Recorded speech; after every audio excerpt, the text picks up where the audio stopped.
Hello friends, welcome to our channel భూమి sparkles. ఈ వీడియోలో మనం పీర్ టీచింగ్ రికార్డు ఎలా రాయాలని చూద్దాం. బీఎడ్ ఫస్ట్ సెమిస్టర్కి సంబంధించి పీర్ టీచింగ్ సంబంధించి 2 రికార్డ్స్ ఉంటాయి. ఇక్కడ కనిపిస్తుంది కదా, కంటెంట్ కామ్ పెడగాజీ అని బ్రాకెట్ మెథడ్ 1 ఆర్ మెథడ్ 2 అని ఉంటుంది. సో పీర్ టీచింగ్ మెథడ్ 1కి ఒక పీర్ టీచింగ్ రికార్డు ఉంటుంది, మెథడ్ 2కి ఒక పీర్ టీచింగ్ రికార్డు ఉంటుంది.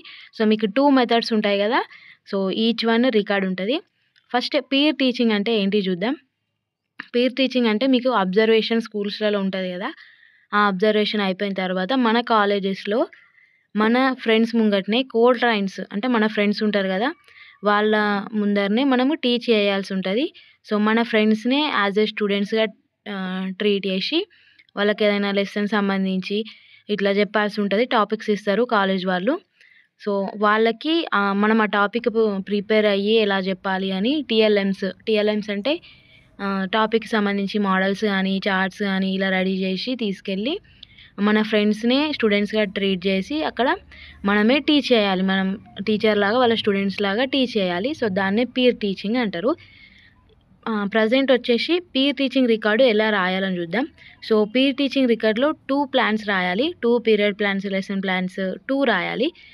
అంటే period plan and lesson plan మొత్తం సేమే, కొంచెం డిఫరెన్స్ ఉంటుంది కానీ ఇక సేమే రిఫర్ చేస్తారు. 2 పీరియడ్ ప్లాన్స్ రాయాలి ఒక్కొక్క రికార్డులో. మెథడ్ 1కి సంబంధించిన రికార్డులో 2 ప్లాన్స్, మెథడ్ 2కి సంబంధించిన రికార్డులో 2 ప్లాన్స్. మీరు ఏదైనా లెసన్ తీసుకోండి, ఆ లెసన్లో ఏదైనా ఒక టాపిక్ని టీచ్ చేస్తున్నట్లు ఒక ప్లాన్ రాయాలి. సో ఇందులో టీచింగ్ పీరియడ్ ప్లాన్ని ఫార్మేట్ ఏంటి అని ఒక చాప్టర్కి సంబంధించి రెడీ చేసిన. చార్ట్స్ అంటే 9th క్లాస్లో ఉంటుంది కదా, చార్ట్స్ అని సర్కిల్స్ చాప్టర్లో ఒక టాపిక్ అది, charts and distance from circle. So ఆ టాపిక్ పైన నేనే ఇలా ఒక ఫార్మేట్ ఇలా మీకు చూపించడానికి ఇలా రెడీ చేసిన. బట్ ఇది ఫేర్గా రాయలేదు, జస్ట్ మీకు ఎగ్జాంపుల్ పర్పస్ చూపించడానికి ఇలా రెడీ చేసిన. సో మీకు ఫేర్గా రాసినవి కూడా నేను చూపిస్తాను, బట్ ఇది నేను మీకు చూపించడానికి రాసిన. ఫస్ట్ ఏంటి అంటే ప్రిలిమినరీ ఇన్ఫర్మేషన్ అని కనిపిస్తుంది కదా, సో ఇది ఫస్ట్. ఈ ఫార్మేట్లో కాకుండా ఇంకా ఫార్మేట్స్ కూడా ఉంటాయి, మీరు చూసుకోవచ్చు. సో ప్రిలిమినరీ ఇన్ఫర్మేషన్లో name of the teacher, trainee, roll number, subject ఇలా మన ఇన్ఫర్మేషన్ వస్తుంది. సో స్కూలు, నువ్వు ఏ యూనిట్ చెప్తున్నావు, ఆ యూనిట్లో సబ్ యూనిట్ ఏంటి, డ్యూరేషన్ వచ్చేసి మన పీరియడ్ టైం ఎంత 45 minutes, name of the college మన కాలేజ్ పేరు. So preliminary information. So next teaching learning process. So learning ప్రాసెస్లో ఈ 2 స్టెప్స్ రాయాలి. సో దేనికైనా అంతే. మనము ఇప్పుడు నేను చార్ట్స్ సంబంధించి లెసన్ ప్లాన్ రెడీ చేసిన కాబట్టి కాన్సెప్ట్ ఆఫ్ ద చార్ట్స్, మీరు ఓల్డ్ నెంబర్స్ గురించి కానీ లేదంటే న్యాచురల్ నెంబర్స్ గురించి కానీ ఏదైనా చేస్తే కాన్సెప్ట్ ఆఫ్ న్యాచురల్ నెంబర్స్ ఇలా చేంజ్ చేసి రాయండి. ఇది ఒక ఫార్మేట్.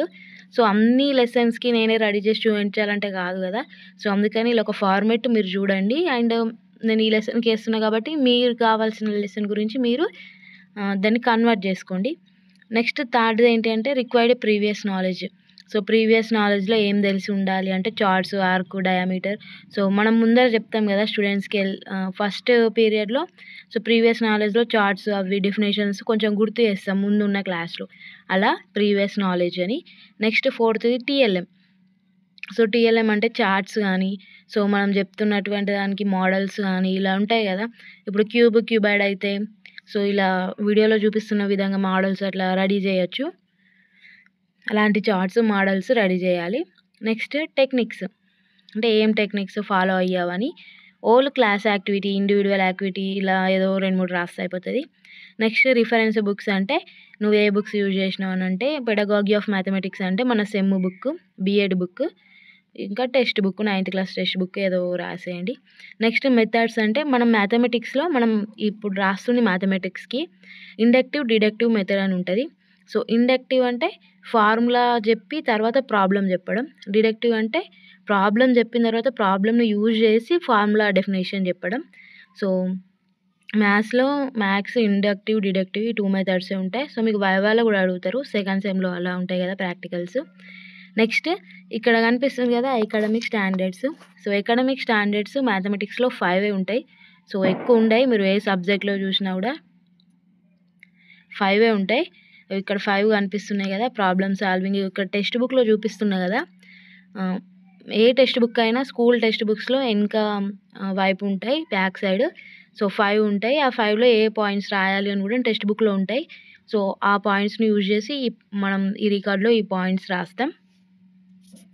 ఒకసారి చూడండి. Problem solving, reasoning and proof, communication, connection, visualisation and representation 5 ఉంటాయి. ఈ 5లో పాయింట్స్ కూడా సో, యాజ్ ఇట్ ఈజ్ రాసినా ఏం కాదు. సో, నెక్స్ట్ ఈ బాక్స్‌కి మనం ఏమంటారు టీచింగ్ స్ట్రాటజీ అలా ఏదైనా హెడ్డింగ్ పెట్టొచ్చు. లేదంటే ఊరికనే రాయొచ్చు. సో, నెక్స్ట్ ఇక్కడ blackboard activity, teaching learning material అని కనిపిస్తుంది కదా! సో, ఇక్కడ బ్లాక్ చార్ట్ గానీ, సో, కలర్ చార్ట్స్ ఉంటాయి కదా! అది ఈ బాక్స్‌లో ఫిట్ అయ్యేటట్టు కట్ చేసి అందులో ఇట్లా క్వెషన్స్ గానీ, లేదంటే ఏదైనా మెయిన్ పాయింట్స్ గానీ, లేదంటే ఆన్సర్స్‌ని గానీ మనం రాసి పేస్ట్ చేయాలి. ఇక్కడ వీడియోలో చూపిస్తున్నా కదా! సో, అలా బ్లాక్ చార్ట్స్‌లో రాసి పేస్ట్ చేయాలి. అంటే మనం అది బోర్డ్ మీద రాసే మ్యాటరు మనం బ్లాక్ చార్ట్‌లో రాసి చూపిస్తున్నాం అన్నట్టు. సో, ఇక్కడ చూపిస్తున్న విధంగా ఏదైనా మెయిన్ పాయింట్స్‌ని గానీ సో, ఇలా రాయండి సరిపోతుంది. ఒక 2, 3 పేస్ట్ చేయండి. ఒక్కొక్క పీరియడ్ ప్లాన్‌కి సరిపోతది. అంటే ఇదే పేస్ట్ చేయాలి అనేది రూల్ ఉండదు.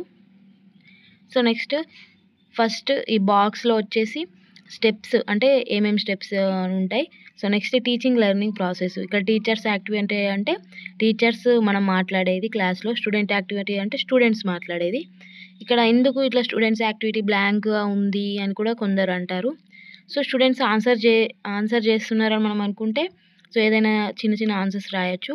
లేదా వాళ్ళు ఆన్సరే చెప్పలేరు అనుకుంటే ఇట్లా బ్లాంక్‌గా ఉంచొచ్చు. సో, ఒక ఆమె డీఎం చేసింది. అయితే ఇట్లా బ్లాంక్‌గా ఉంది. ఇది రాంగ్ అని అట్లా అన్నారు. సో, ఇలానే ఉంటది. సో, మనం టీచర్స్ కాబట్టి మనం చెప్పేది మనకు తెలుస్తది కాబట్టి మనం రాసినాం. స్టూడెంట్స్ ఎలా రియాక్ట్ అవుతారో మనకు తెలవదు గదా! దట్స్ వై ఇది బ్లాంక్‌గానే ఉంటది. సో, ఇలా స్టెప్స్ వైస్ రాయొచ్చు. Greetings, testing of previous knowledge. So, కొన్ని చాప్టర్స్‌కి బ్రెయిన్ స్టార్మింగ్ ఉండదు. దానికి మైండ్ మ్యాపింగ్ ఉండదు. అలా స్టెప్స్ కొన్ని హెడ్డింగ్స్ తీసేసినా ఏం గాదు. అన్నీ రాసినా ఏం గాదు. సో, అది రెగ్యులర్‌గా వెళ్ళే వాళ్ళకి ఏ లెసన్‌కి ఇట్లా కొన్ని తీసేస్తారు. కొన్ని జేస్తారు. అలా జేస్తారు. బట్ ఇర్రెగ్యులర్స్‌కి ఏం గాదు. అన్నీ రాయండి మీరు. నేను ఉన్న హెడ్డింగ్స్ అన్నీ చూపించిన. అన్నీ రాసిన అన్నట్టు ఏది తప్పించలేదు. So, next topic declaration. నువ్వు ఏ టాపిక్ చెప్తున్నావు అని ఇక్కడ. సో, ఇక్కడ మీరు బ్లాక్ దానితోటి ఇక్కడ పేస్ట్ చేయొచ్చు. ఈ బ్లాక్ బోర్డ్ బాక్స్‌లో లాస్ట్ బాక్స్‌లో ఇక్కడ నువ్వు ఏ టాపిక్ చెప్తున్నావో ఆ బ్లాక్ చార్ట్‌లో రాసి పేస్ట్ చేయండి. బావుంటది. నెక్స్ట్ ఇక్కడ చూపిస్తున్న విధంగా నేను ఇది ఎక్కడ పీడీఎఫ్‌ని పెట్టాను టెలిగ్రామ్‌లో గూడా. జస్ట్ చూసి పీడీఎఫ్ డౌన్‌లోడ్ చేసుకొని మళ్ళీ అన్‌ఫాలో చేసి ఎళ్ళిపోతున్నారు. సో, నేను ఎక్కడ పెట్టాను ఇది. ఇలానే చూసుకుంటూ రాసుకోండి. సో, నెక్స్ట్ ఇక్కడ as it is like teachers activity అని రాసినా కదా! సో, ఇక్కడ ఇది ప్రాబ్లమ్ సాల్వింగ్. సో, ఏదైనా ఒక ప్రాబ్లమ్, 2 ప్రాబ్లమ్స్ రాయొచ్చు. సో, ఇక్కడ ప్రాబ్లము, క్వెషన్ ఏదైతుందో సో, యాజ్ ఇట్ ఈజ్ ఇక్కడ ఈ బాక్స్‌లో ఎలా రాసినో లాస్ట్ బాక్స్‌లో కూడా అలానే రాయాలి. సో, నాకు రాసే టైం లేదు. అందుకనే యాజ్ ఇట్ ఈజ్ రాసేయండి అని పెట్టినా. సో, ఈ బ్లాక్ చార్ట్‌లో రాయొచ్చు. లేదంటే ఊరికనే రాయొచ్చు. లేదంటే ఏదైనా కలర్ చార్ట్‌లో రాయొచ్చు. సో, ఇక్కడ సైడ్‌కి చూపిస్తున్నా కదా! ఆ రికార్డ్స్ లాగా రాసుకోండి కన్వర్ట్ చేసుకొని. So, next cumulating activities. So, ఇవన్నీ హెడ్డింగ్స్ తోటి మీరు రెడీ చేసుకోండి. మీకు సంబంధించిన దాంతోటి.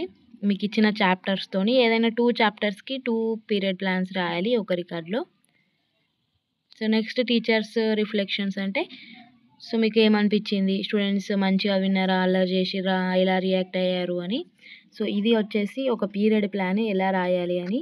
సో, ఇప్పుడు మీకు మంచిగా అర్థమవుతే మంచిగా మీరు అన్ని సెమ్‌లలో రాయగలుగుతారు. సో, ఫస్ట్ గ్రీటింగ్స్ అంటే గుడ్ మార్నింగ్ చెప్పడం. So, testing of previous knowledge అంటే ప్రీవియస్ నాలెడ్జ్‌ని చెక్ చేయడం. బ్రెయిన్ స్టార్మింగ్ అంటే ఇట్లా వాళ్ళకి బ్రెయిన్‌లో ఆలోచించే విధంగా క్వెషన్స్ అడగడం. మైండ్ మ్యాపింగ్ అన్నా అంతే క్వెషన్స్ అడగడం. టాపిక్ డిక్లరేషన్స్ అంటే మనం ఏం చెప్తున్నామో అది. నెక్స్ట్ రిలెవెన్సీ. సో, మన టాపిక్ ఏది రిలెవెంట్‌గా ఉందో అది కొంచెం గుర్తు చేయాలి. నెక్స్ట్ డెవలప్‌మెంటల్ యాక్టివిటీస్ అంటే ఏదైనా ఒక ప్రాబ్లమ్‌ని ఇట్లా మనం సాల్వ్ చేస్తున్నట్లు రాయాలి పీరియడ్ ప్లాన్‌లో. అంతే ఇంకేం కొత్తగా లేదు. అండ్ ఇంకేదైనా డౌట్ ఉంటే కామెంట్ చేయండి. And thank you for watching. ఇంకా వేరే ఏదైనా సబ్జెక్ట్ కావాలన్నా అడగండి. వీడియోనైతే లైక్ చేయండి. Thank you for watching.